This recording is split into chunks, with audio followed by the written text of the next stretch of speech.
하는 제목으로 은혜의 말씀을 나누겠습니다. 제가 정부에도 말씀드렸습니다마는 1981년도에 신학 대학에 들어가서 신학을 공부하기 시작했습니다. 그러고 나서 한 번도 신학책을 손에서 내려놓은 적이 없습니다. 오직 그 길만을 향해 달려갑니다. 그리고 1990년에 목사 안수를 받았습니다. 그리고 지금까지 목회합니다. 신학을 접한 지 지금 39년째가 됩니다. 세월이 정말 빨리 흘러갔지요. 39년 동안 지내면서 신학도 연구하고 목회도 하고 여러 사람을 만나고 또 제가 하나님 뜻을 이루기 위해 몸부림치면서 느끼는 것은 정말 매 순간 용기가 필요하구나, 그걸 느낍니다. 요새는 더 그런 걸 많이 느껴요. 아주 사소한 일인 것 같지만은 순간순간 선택해야 될 일들이 얼마나 많은지 모릅니다. 내가 편안한 일을 택할 건가 아니면 옳은 일을 택할 것인가, 고민하고 결정할 수밖에 없잖아요. 너무나도 편안한데 길들여져 있기 때문에 고민하지 않으면은 그냥 편안한 쪽, 육체가 이끄는 쪽, 세상 가치관에 끌려다닐 수밖에 없다는 것을 더 느낍니다. 그래서 늘 저는 내 앞날에 펼쳐지는 것, 이런 일 저런 일, 이런 문제 저런 문제 앞에 놓고 기도하면서 결정할 때에 편안한 일을 택할 것인가 아니면 평안을 택할 것인가, 이게 늘 저의 관심사입니다. 그게 대하여 껴있지 아니하면요, 평안보다도 편안한 것을 택하는 그런 못된 습성이 습관적으로 남아있는 것을 많이 깨닫습니다.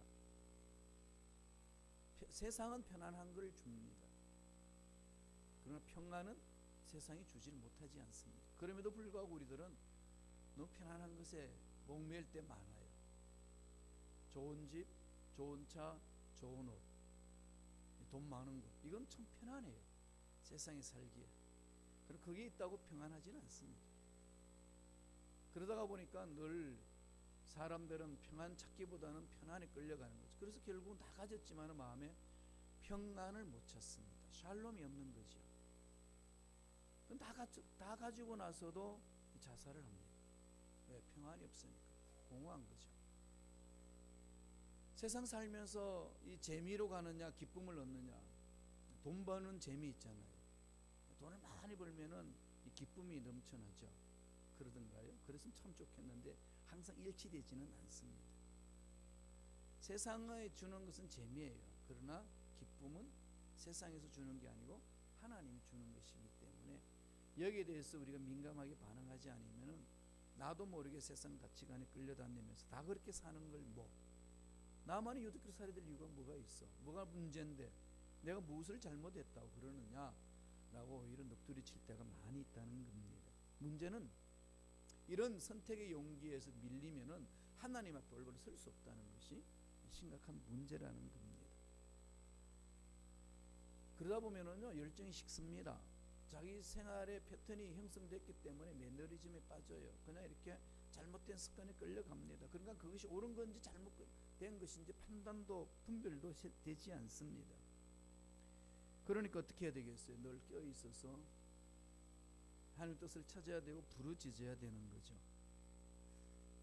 그런데 그게 생각만큼 되지 않아서 참 두려운 생각이 많이 듭니다. 언젠가 제가 목회 철학에 대해서 소신을 말하고 꿈에 대해서 막 이야기할 때에 저를 정말 아끼고 잘 따르고 사랑하는 분이 이런 말을 해주었어요. 목사님, 그 생각이 변치 않도록 하십시오. 제가 많은 목사님 젊었을 때에 목사님을 봤는데 다 그 말씀을 하셨는데 다 변하더라고요. 그 마지막에 남기는 말이 있어요. 목사님, 타락하지 마세요. 이 말은요, 제가 이제 과외를 선생을 했었는데 그때 이제 밑에서 공부했던 여학생이 디자인을 공부했던 학생인데 대학 들어가고 결혼해서 홍콩에 있어요. 지금 권사님이에요. 벌써 50이 50 중반이 됐어요. 그분이 이렇게 내외가 이제 남편은 장로님이신데 무슨 이런 얘기 저런 얘기 하면서 그 말씀 하시는 거죠. 목사님 절대로 타락하지 마세요. 충격을 먹었어요. 늘 선생님 하면 따라다녔던 그 권사님이 얼마나 목사님이 타락하는 걸 봤으면, 변하는 걸 봤으면 그런 말을 던질까. 그건 아직까지도 제 귀에 쟁쟁하게 들리는 듯합니다. 그런데 이런 말을 들을 때마다 두려운 거죠. 젊었을 때 다 소망이 있었고 꿈이 있었고 나름대로 올바로 서게 또 몸부림쳤던 분들인데 왜 그렇게 쓸까? 이게 우리 인간의 연약한 모습이라는 겁니다. 사람이 가장 아름다운 모습은 어떤 모습이라는 거죠? 떠난 자리에 그 모습이 아름다울 때 아름다운 사람이라고 평가할 수 있다고 그러지 않습니까? 그래서 뒷모습이 아름다워야 아름다운 사람이다, 그렇게 얘기를 합니다. 저도 이젠 열정과 꿈을 가슴에 품고 있으면서 얼마나 저 자신을 육체를 복종시키고 손해보던 다른 사람으로부터 핀잔을 듣던 억울한 소리를 듣던 아랑곳하지 아니고 용기 있게 하나님이 기뻐하시는 일을 잘 선택하고 있는가, 이런 것을 늘 몸부림칩니다. 사람은 무리 속에 살기 있기 때문에 무리에서 말하는 공통된 얘기를 빗나가서 이야기한다는 게 쉽지 않습니다. 왜냐하면 그 무리 속에 살려면 그런 게 많이 있지 않나요? 제가 프랑크푸르트에서 그랬어요. 막 그렇게 잘생기는 분이 어느 순간에 이렇게 마음을 바꾸시더라고요. 왜 그러시냐 했더니, 목사님 저는요 여기서 평생 살아야 돼요. 목사님 떠나지만은 난 여기서 살려면 이분들하고 등 못 돌립니다. 그럼 목사님 생각하고 반대해도 넌 이분들하고 같이 가야 돼요. 이게 그 공동체에서 이야기하는 사람들의 소리라는 거죠. 그럴 때마다 제게 이제 가슴에 되새기는 거죠. 너는 그럼 어떤 소리를 내며 살 거냐. 정말 하나님 말씀에 있어서 하나님이 원하신가 무엇인지를 깨닫고 그게 용기를 가지고 결단하는 게 중요하다는 거죠. 지금 요새는 더 그런 생각이 많이 들어요. 오늘 본문을 보면은 용기에 대해서 말합니다. 바울의 용기. 용기가 어디서 오느냐는 거죠. 딱 용기를 갖고 싶잖아요. 이 용기가 어디서 올까요? 정말로 세상의 어려운 문제 속에서 용기를 가지고 선택할 수 있는 힘 어디서 올까요? 하나님 앞에 쓰임받는 사람들의 그 용기를 보면 공통점이 있습니다. 교회 역사를 통해서도 그렇고 우리 성경에 있는 하나님께 귀히 쓰임받는 인물들 보면 쭉 살펴보면 공통적인 두 가지가 있어요. 언제나 두려움 속에서 용기를 택하시더라고요. 두려움이 있어요. 문제에 빠져서 허죽거립니다. 그런데 용기를 갖고 일었습니다. 그런데 처음에는 그 용기 가지기 전에 두려움에 빠져가지고 허우적거리는 모습이 대동소이해요. 두려움이 없이 그냥 막 그 선택하고 가는 그런 게 아니더라고요. 성경 보니까 두려워해요.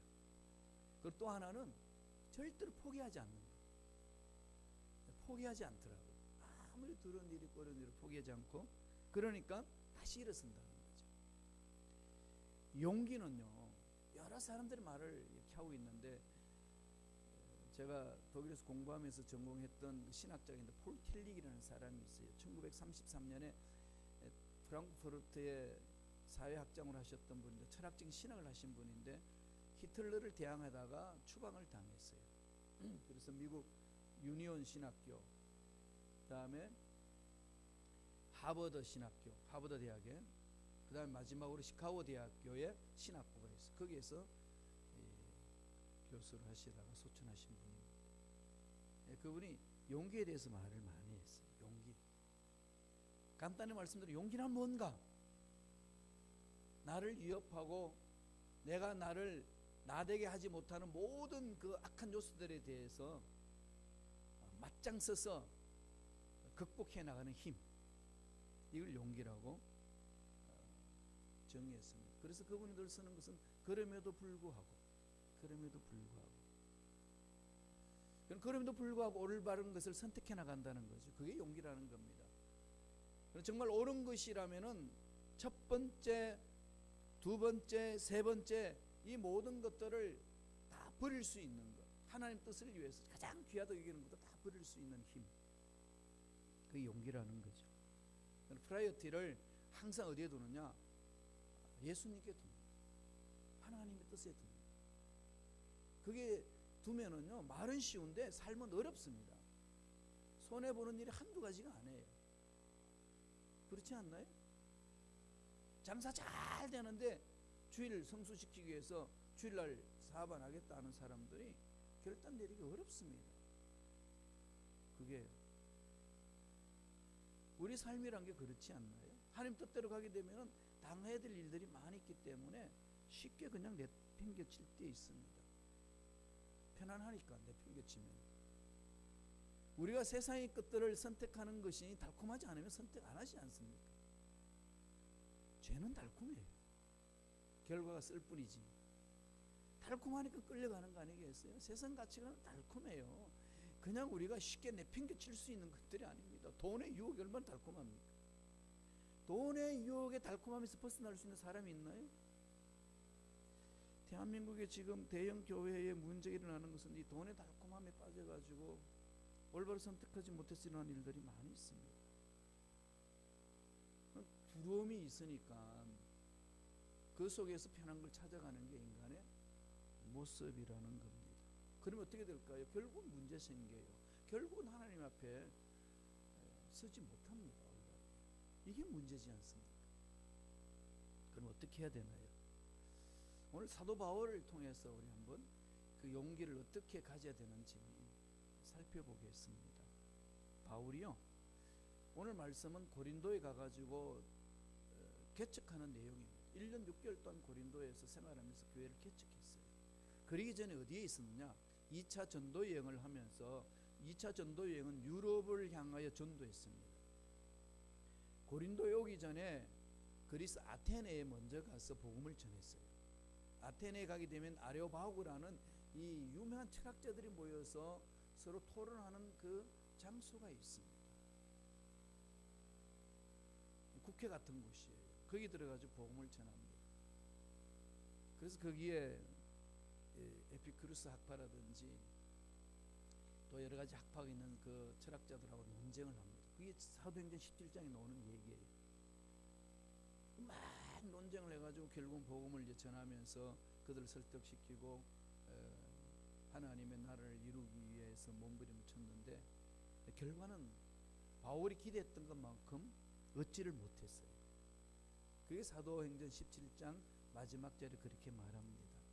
아레바고의 그 회장, 그 총 회장이 예수를 믿었더라. 몇몇 사람이 예수를 믿었더라. 이렇게만 나옵니다. 이전까지 사도 바울은요, 복음을 전했으면 뭐 수백 명, 수천 명이 막 복음을 받아들이고 막 성령의 기름 부심 믿고 죽은 자도 살아나고 놀라운 역사를 하는데 이 아테네에서의 사역이 계획했던 만큼 이루어지지 않았습니다. 그리고 나서 이 경험이 있기 때문에 바울은요, 나중에 고린도에도 편지 쓸 때 뭐랬냐면 나는 십자가 외에는 아무것도 알기를 원치 않다. 세상 방법으로 아무리 해도 안 된다는 것을 이야기를 합니다. 그러니까 얼마나 지쳤겠어요. 지친 겁니다. 바울이. 왜 하나님 여기는 역사 안 하실까? 역사를 하셔서 위대한 성령의 역사가 나타나는 경우가 있는 반면에 그런 성령의 역동적인 역사가 안 일어나는 곳이 있다는 걸 처음 합니다. 아테네에서 완전히 기진맥진했어요. 그러니까 바울이 이제 고린도로 자리를 옮겼는데 고린도에 왔을 때 어떻게 했습니까? 힘이 빠진 거죠. 넉다운 됐습니다. 지쳐있었습니다. 너무나 반대가 심했고 너무나 극심한 상황 속에서 사역을 접어야 되나 할 만큼의 위기에 빠졌던 상황입니다. 그런데 바울이요, 일었어요. 어떻게 해서 일었을까요? 이게 저와 여러분들 관심 아니겠어요?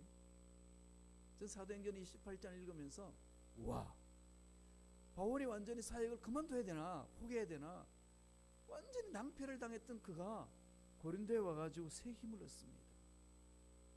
지칠 대로 지키고 피곤하고 하나님 여기까지만 이젠 이렇게 선을 그을 수 있는 그 상황 속에서 일어서는 모습을 봅니다. 두 가지로 오늘 말씀을 통해서 바울이 용기를 가지고 일어서는 상황을 우리에게 가르쳐 주고 있어요. 첫째로 어떻게 해서 그가 용기를 가졌을까요? 함께 일하는 사람을 통해서. 그는 용기를 회복합니다. 함께 일하는 사람, 함께 신앙생활 하는 사람, 함께 구역에서 같이 헌신하는 사람, 함께 각 부서에서 일하는 그 사람들을 통해서 새 힘을 얻는다는 겁니다. 18장 5절을 볼까요? 아주 익숙한 사람들 이름이 나오죠. 사도행전 18장 5절 다 같이 읽습니다. 실라와 디모데가 마게도냐로부터 내려오매 바울이 하나님의 말씀에 붙잡혀 유대인들에게 예수는 그리스도라 밝히 증언하니. 이 실라와 디모데가 마게도냐에서 전도하다가 고린도로 내려옵니다. 이 고린도에 내려와서 바울과 함께 힘을 합하는 거죠. 기진맥진에 있다가 지쳐 있었는데 실라와 디모데가 찾아옵니다. 여러분 실라하고 디모데를 살펴보세요. 실라는 누구죠?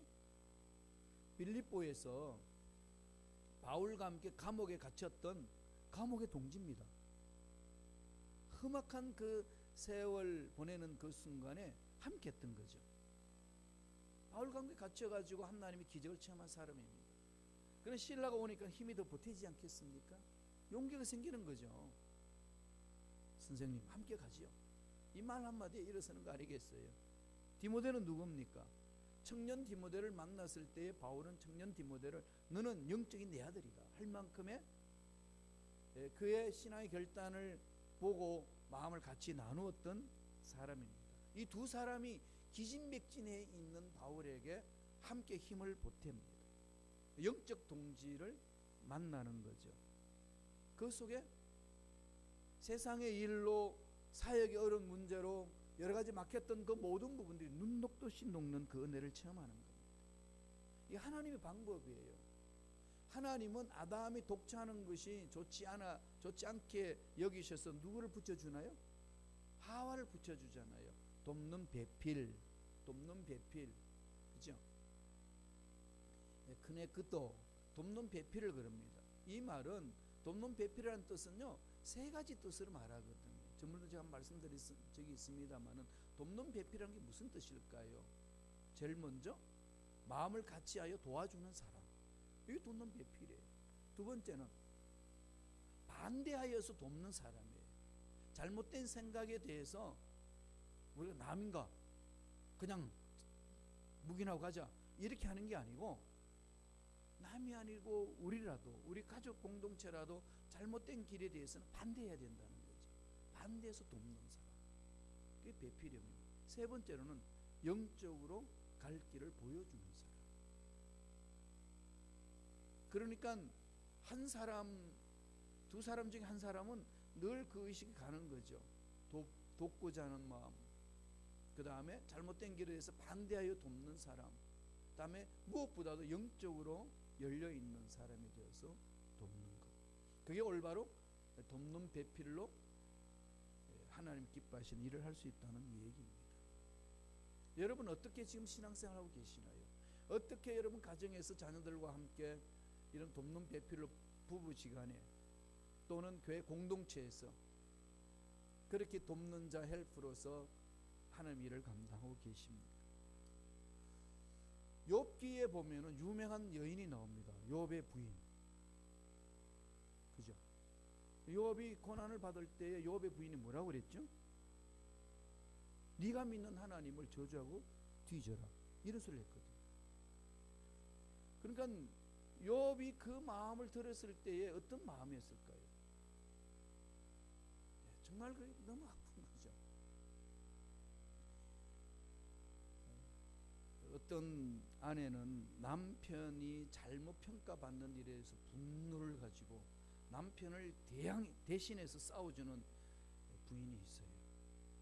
비록 집에 가서는 남편 잘못된 것을 꾸짖는지 몰라도 그 자리에서는 절대로 남편의 이 길을 꺾지 않는 부인. 예, 지금 시카고 땅에 살고 있습니다. 우리 교회에 계셔요. 돕는 배필로 산다는 그것은요, 정말로 세워주는 자의 삶이에요. 유명한 종교개혁자 마틴 루터의 부인 보라, 수녀 출신이 수녀지 않습니까? 수녀와 신부가 만나서 결혼을 합니다. 종교개혁을 일으키니까 바티칸에서 빠져나와서 그 종교개혁할 때에 보라가 엄청난 도전을 줍니다. 얼마나 힘들었겠어요. 1500년의 줄기를 흔든다는 게 쉬운가요? 자기가 30년 동안 살았던 습관도 고치기 어려운데 1500년의 공동체가 흘러왔던 흐름을 한 사람도 한두 사람의 의견도 아니고 공동체 전체가 흘러가고 있는 흐름을 뒤바꾼다는 어렵습니다. 너무 시리에 빠지고 고통하고 절망 중에 있을 때 보라가 잘 아시는 거 있지 않습니까? 상복을 입고 통곡을 합니다. 깜짝 놀란 마틴 루터가 묻습니다. 여보, 누가 죽었길래 그렇게 상복을 입고 통곡을 합니까? 한마디로 루터를 살려내잖아요. 마틴 루터가 전능하신 하나님이라고 믿는 그분이 죽었어. 그 한마디에 루터가 정신을 번쩍 차리고 다시 용기를 갖고 일었습니다. 그래서 결국은 이 프로테스탄트, 이 개신교가 공동체, 신앙 고백하면서 공동체를 만들어졌지 않습니까? 수많은 힘들고 어려운 일들이 우리 신앙생활에 비일비재하게 일어납니다. 이럴 때에 우리가 용기를 잃지 않고 일어설 수 있는 것은 함께 신앙하는 사람들이 연합할 때 가능합니다. 가장 좋은 것은 어떨까요? 영적으로 서로 마음 맞는 우리 성도들 간의 모임 공동체, 그리고 교회 공동체를 통해서 서로 용기를 주고 또 용기를 받고 서로 상생하는 거죠. 그래서 헤어지지 말고 서로 모여라고 그랬습니다. 그래서 모여서 기도하라고 권면을 합니다. 사도 바울이 오늘 본문 6절에 보면은 그 고린도에서 전도하고 개척을 할 때 반대가 너무 심했다는 걸 봅니다. 한번 읽어보실까요? 어느 정도 반대인지. 18장 16절입니다. 다 같이 읽겠습니다. 그들이 대적하여 비방하거늘 바울이 옷을 털면서 이르되 너희 피가 너희 머리로 돌아갈 것이요 나는 깨끗하니라. 이 이후에는 이방인에게로 가리라 하고 자기 사역의 방향을 정하면서 갑니다. 그들이 대적하여 비방하거늘, 너무 반대하고 비방하고 방해하니까 이 반대자들에 대해서 매몰당하지 않도록 하기 위해 자기 마음을 하나님께로 고정을 합니다. 나는 이제 당신들이 멸망받든 말든지 나 상관하지 않겠다. 나는 하나님 부르신 곳에서 달려가겠다. 고린도 사역이 정말 거칠고 힘들었거든. 거기에는 이 항구 도시이기 때문에 뱃사람들이 많이 있지 않습니까? 그리고 화려합니다. 돈이 많이 움직이는 곳이니까. 그러니까 쾌락이 난무하고 술집이 난무하고 거기는 여러 가지 우상 숭배가 많이 있는 곳이에요. 그 속에서 복음을 전할 때에 사도 바울이 가슴 속에 그 찾아오는 부담감을 이루면 안 돼. 안 그래도 아테네에서 그냥 기진맥진해서 한번 초토화 되었는데 고린도 교회에서 그렇게 할 때에 고린도 교회를 개척해 나왔는데 찾아오는 고통과 이루 말할 수 없는 새로 공동을 세우는 것 아니겠습니까? 이럴 때에 하나님이 그 실라와 디모데를 통해 가지고 바울에게 새 용기를 갖도록 만들어 주시고 또 고린도 지역에서 함께 예배드릴 수 있는 장소도 제공받습니다. 집을 내어주는 거죠.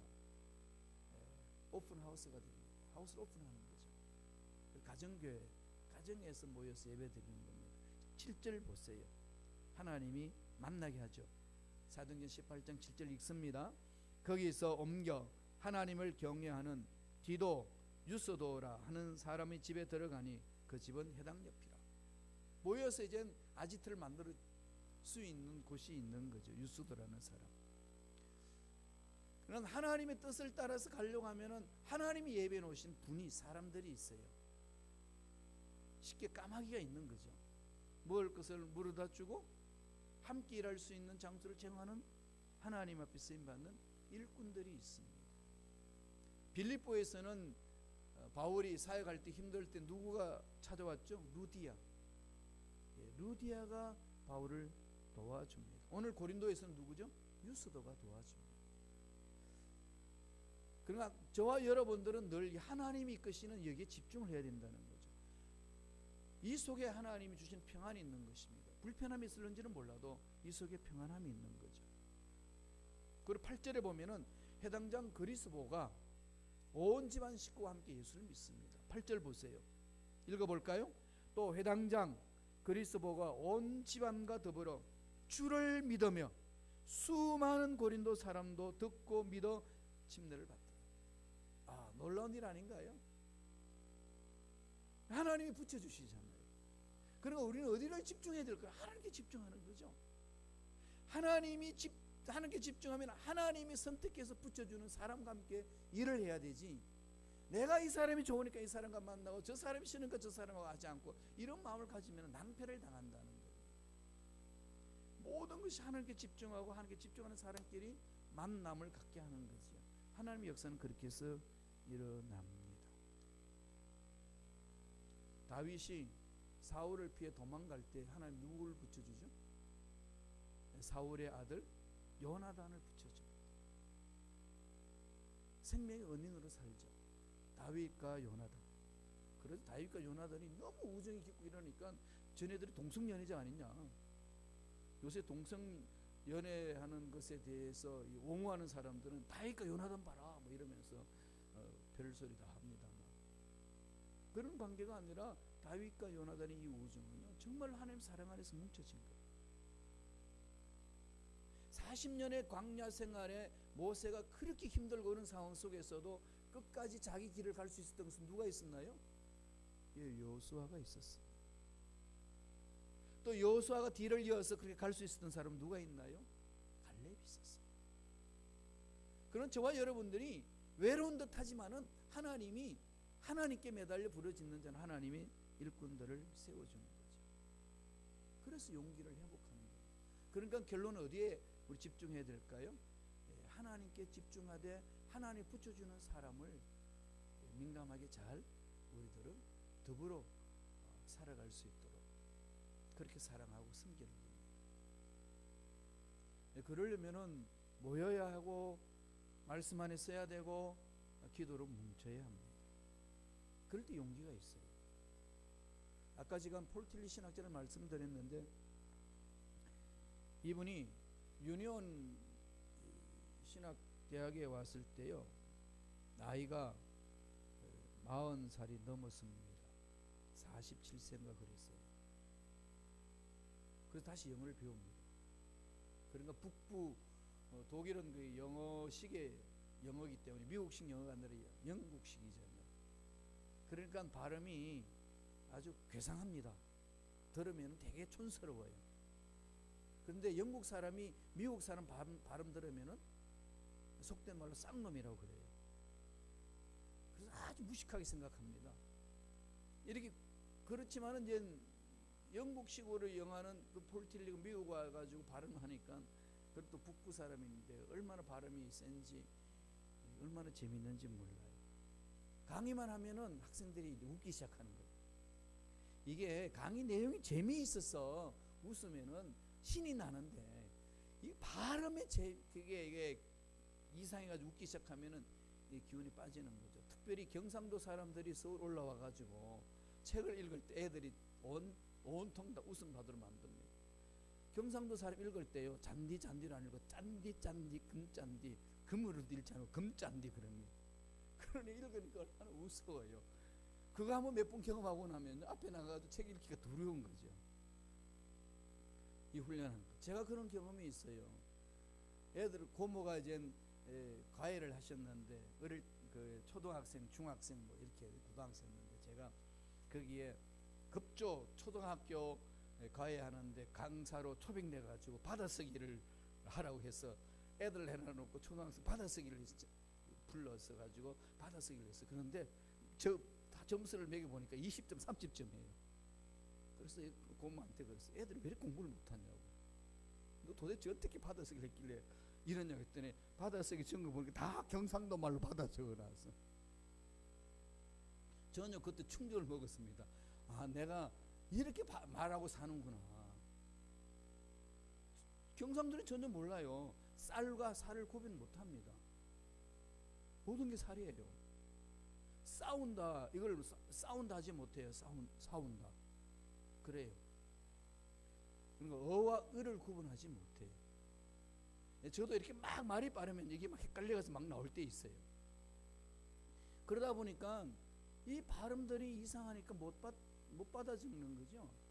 들리는 대로 다 적으니까 다 틀린 겁니다.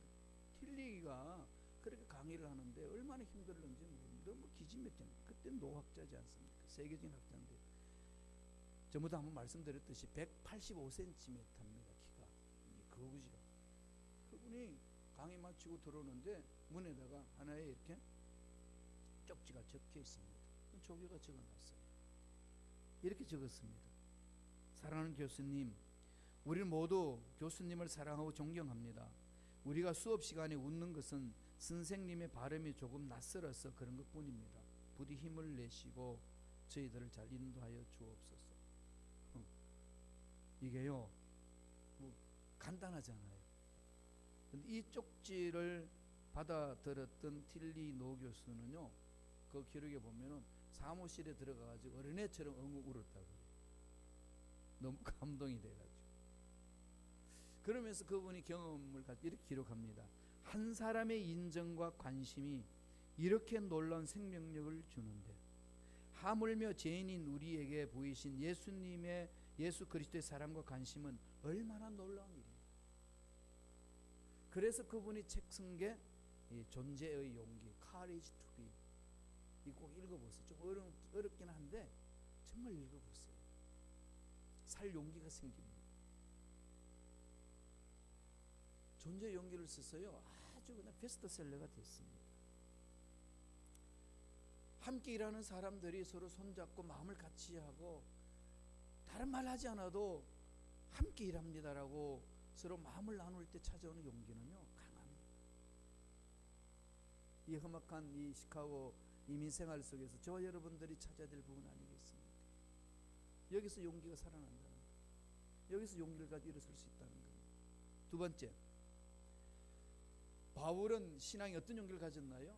주님의 말씀을 통해서 이뤘습니다. 주님의 말씀을 통해서. 동력자들의 격려는 정서적으로 마음의 위로함을 받고, 주님의 격려는, 주님이 주시는 말씀의 격려는요 영적으로 놀라운 힘을 얻습니다. 9절 10절에 보면은 주님이 바울이 그 고통스러워 괴로워하는데 찾아주십니다. 읽어볼까요? 사도행전 18장 9절 10절입니다. 다 같이 한 목소리 천천히 읽겠습니다. 밤에 주께서 환상 가운데 바울에게 말씀하시되 두려워하지 말며 침묵하지 말고 말하라. 내가 너와 함께 있으며 어떤 사람도 너를 대적하여 괴롭게 할 자가 없을 것이니 이는 이 성중에 내 백성이 많음이라 하시더라. 바울이 너무 힘들고 어려우니까 어떻게 하겠어요? 이렇게 그만 멈추고 가고 싶은 마음이 있지 않아요. 하나님 여기는 안 되네요. 제 힘으로는 도저히 안 됩니다. 아테네에서도 실망했고 이 고린도에서도 안 되네요. 접겠습니다 라고 했을 때 하나님이 찾아줍니다. 두려워하지 마라. 내가 너와 함께 하겠다. 아무리 사람들은 너를 대적하고 너를 떠나도 너 해롭게 하지 못한다. 그리고 중요한 거는 이 성중에 내 백성이 있다.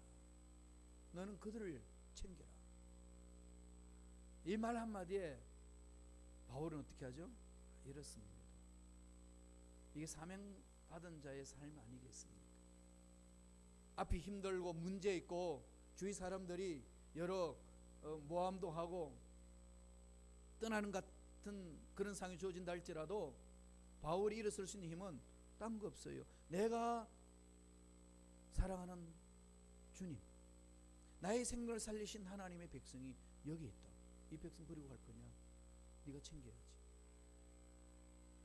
이 한마디면은 다 끝나는 거지. 저와 여러분 삶도 마찬가지 아닌가요? 아무리 힘들고 어려워도 여기에 네가 할 일이 있다고 하나님 말씀해 주시면은 이 시카고 땅은 아름다운 땅으로 변합니다. 사랑하는 사람과 함께 있는 곳이라면은 어떤 상황에 있어도 그게 문제가 될까요? 문제 안 됩니다. 그러죠? 사랑하는 사람 함께 마음을 맞출 수 있는 그 한 사람만 있어도 이 세상의 생을 포기하지 않습니다. 하나님이 그렇게 만드시겠다는 약속의 말씀입니다. 절망 속에 빠져도 하나님 앞에 매달려서 하나님께 찾으며 나가는 자 하나님이 이러하지 않아요. 내가 네 눈물을 보았다. 히스기야 왕 앞에 하나님 그렇게 말씀하지 않습니까? 여러분의 눈물, 여러분의 고통스러운 것, 왜 이렇게 막히고 앞길이 안 열리고 왜 이렇게 고통의 영속입니까? 라고 생각하는 그 상황에 던져졌단다 할지라도 히스기야 왕처럼 하나님을 향하여 부르짖으며 나아갈 때 하나님이 말씀합니다. 내가 내 눈물과 기도를 내가 보았노라. 만나주시는 거죠. 우리 9절 한번 더 읽어볼까요? 사도행전 18장 9절입니다. 다 같이 읽겠습니다. 밤에 주께서 환상 가운데 바울에게 말씀하시되 두려워하지 말며 침묵하지 말고 말하라. 두려워하지 말라. 잠잠하지 말라. 선포하라. 하나님이 그렇게 뒤에서 후원하시는 거죠. 입을 열어 끊임없이 증거하라. 우리가 복음을 전할 때 누가 예수를 믿는지 안 믿는지 아무도 모릅니다. 그러니까 우리들이 해야 될 일은 뭘까요? 포기하지 말아야 돼요. 주위에 있는 사람의 아무리 말씀을 전해도 아무리 하나님 앞에 올바로 서자고 해도 그냥 자꾸 빤지르처럼 떠나고 있는 사람 행하여서 포기하지 말라는 거예요. 그럼요. 말씀 공부하지 아니하고 놀기를 좋아하는 젊은 사람들 향하여 나는 포기하지 않습니다. 누군지 알 거예요. 서로가 자기 마음속에. 전 절대로 포기하지 않아요. 내가 이기나 네가 이기나 보자. 내가는 못 이기지만 하나님이 마음을 녹여놓을 것이다. 하나님 그러시는 거죠. 다시 해봐라. 그러니까 바울은 뭐 해야 되죠? 두려워하지 말아야 되는 거죠. 그럼 저와 여러분 뭐 해야 될까요? 어느 환경 속에서 두려워하지 말아야 됩니다. 10절 한번 더 읽어보죠. 다 같이 한 목소리 천천히 읽습니다. 내가 너와 함께 있으며 어떤 사람도 너를 대적하여 해롭게 할 자가 없을 것이니 이는 이 성중에 내 백성이 많음이라. 하나님의 공동체 속에 발을 디뎌놓은 사람 우리 포기할 수 없잖아요. 어떤 상황에 있든지 말씀에 관심도 없고 기도에도 관심도 없고 노는 게 좋고 어울려 다니는 게 좋고 그런단다 할지라도 포기하지 못하는 거죠. 왜요? 하나님이 거기에 집중하고 있으니까. 우리 끊임없이 기도하고 나아가면요 하나님 때가 되면 다 돌이키십니다. 하나님 하실 일이에요. 바울은 이 말씀을 듣고 이렇습니다. 그렇게 해서 11절에 보면 어떻게 한다고 말씀하나요? 한번 보십시오. 다 같이 읽겠습니다. 1년 6개월을 머물며 그들 가운데서 하나님의 말씀을 가르치니라. 말씀을 대적하고 말씀 듣지 않기를 몸부림치고 자꾸 사도 바울을 뒤통수 치는 그런 사람을 향하여서 1년 6개월 동안 머물면서 말씀을 가르칩니다. 하나님의 말씀은 살아있다. 하나님의 말씀은 너희들을 변화시킬 것이다. 하나님의 말씀이 공동체를 새롭게 할 것이다. 하나님의 위대하심이 말씀 속에서 드러나게 할 것이다. 변화되지 않고 나아갑니다. 일어서는 것이요. 여기 용기 있습니다. 신앙의 용기를 가지 않은데 신앙의 용기는 독립자를 통해서 갖지만은 약속의 말씀을 내 마음판에 새겨져 주실 때에 하나님을 만날 때에 그 용기를 가지고 나아갈 수 있습니다. 여기에 집중하셔야 돼요. 물론 사람을 보고 문제를 보고 앞날 환경을 보면 실망하고 낙심할 때 있어요. 바울도 두려워했어요. 그만두는 게 나을 것이라고 생각한 적도 있습니다. 그 위대한 사도가. 그런데 하나님이 찾아오시는 말씀은 포기하지 마라. 포기하지 마라. 저와 여러분에게 하나님은 똑같이 말씀합니다. 포기하지 마십시오. 말씀에 서십시오. 때가 되면 하나님은 위대한 일들을 할 수 있도록 하나님의 능력을 체험할 수 있도록 반드시 인도해 주실 줄로 믿습니다. 기도하겠습니다. 하나님 아버지 감사와 찬양을 드립니다. 오늘도 귀한 생명을 허락하여 주셔서 아버지 약속의 말씀을 한판에 새길 수 있도록 기회를 주시니 감사합니다. 늘 하나님께 집중하게 하시고 늘 하나님의 음성에 귀를 기울이게 하시고 하나님이 원하신 뜻이 무엇인가를 올바로 분별하여 그 일에 결단하며 일어서는 믿음의 일꾼들이 되게 축복하여 주옵소서. 앞날의 좋은 일들이 반드시 하나님을 인하여 일어날 줄로 믿습니다. 포기하지 아니하고 일어섭니다. 성령님 인도하여 주옵소서.